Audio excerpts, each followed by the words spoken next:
দিনবদলের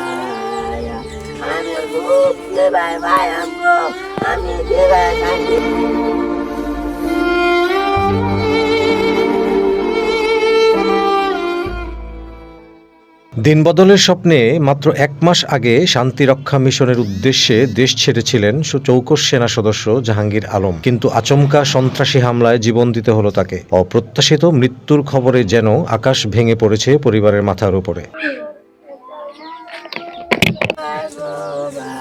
সুদানে সন্ত্রাসী হামলায় নিহত জাহাঙ্গীর আলমের গ্রামের বাড়ি কিশোরগঞ্জে চলছে শোকের মাতম। সন্তানহারা স্বজনরা অনেকটা নির্বাক হয়ে গেছেন। এখন অপেক্ষা কফিনবন্দি মরদেহের।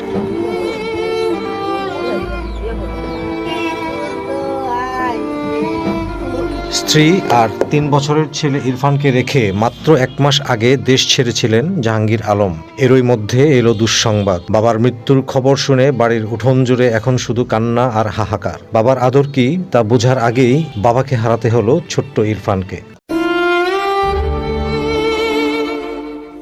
সুদানে সন্ত্রাসী হামলায় নিহত সেনা সদস্য জাহাঙ্গীর আলমের বাড়ি কিশোরগঞ্জের পাকুন্দিয়া উপজেলার জাঙ্গালিয়া ইউনিয়নের তারাকান্দি গ্রামে। বাবার নাম হযরত আলী। তিনি বাংলাদেশ সেনাবাহিনীর মেস ওয়েটার পদে কর্মরত ছিলেন। ২০১৪ সালের অক্টোবর মাসে সেনাবাহিনীতে সৈনিক পদে যোগ দেন জাহাঙ্গীর আলম।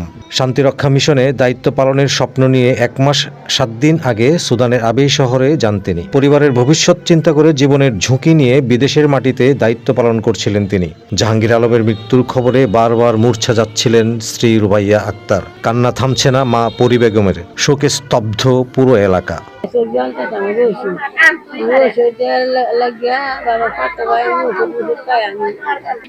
নাতি আমরা কিভাবে চলবাম দেন, আমরা চলার পথের ব্যবস্থাটা চাইতেছি। সেই মূলত উপার্জনশীল ছিল, পিতা একেবারে কৃষির উপর নির্ভরশীল। এই জন্য সরকারের কাছে আমার আকুল আবেদন, তার একটা বাচ্চা আছে ৩ বছর বয়স, তারা পরবর্তীতে কিভাবে জীবনযাপন করবে সরকার যাতে বিষয়টা বিবেচনা করে। খবর পেয়ে জাহাঙ্গীর আলমের বাড়ি ছুটে যান পাকুন্দিয়া উপজেলা নির্বাহী কর্মকর্তা রূপম দাস। তিনি জানান, মরদেহে দেশে ফেরত আনাসহ সরকারের পক্ষ থেকে সব ধরনের সহযোগিতা প্রদান করা হবে। আমি যোগাযোগ করেছি, তারা বলছে যে ত্বরান্বিতভাবে কাজ চলমান রয়েছে, আশা রাখি খুব তাড়াতাড়ি দেশে লাশ আসবে। এবং উপজেলা প্রশাসন ব্যক্তিগতভাবে এই পরিবারের পাশে সবসময় আছে। ৩ ভাইয়ের মধ্যে জাহাঙ্গীর আলম ছিলেন মেঝো। বড় ভাই মোহাম্মদ মোস্তফা প্রবাসী এবং ছোট ভাই মোহাম্মদ শাহিন মিয়া বাড়িতে কৃষিকাজ করেন। মেহবুব মনি, আয়না টেলিভিশন, কিশোরগঞ্জ।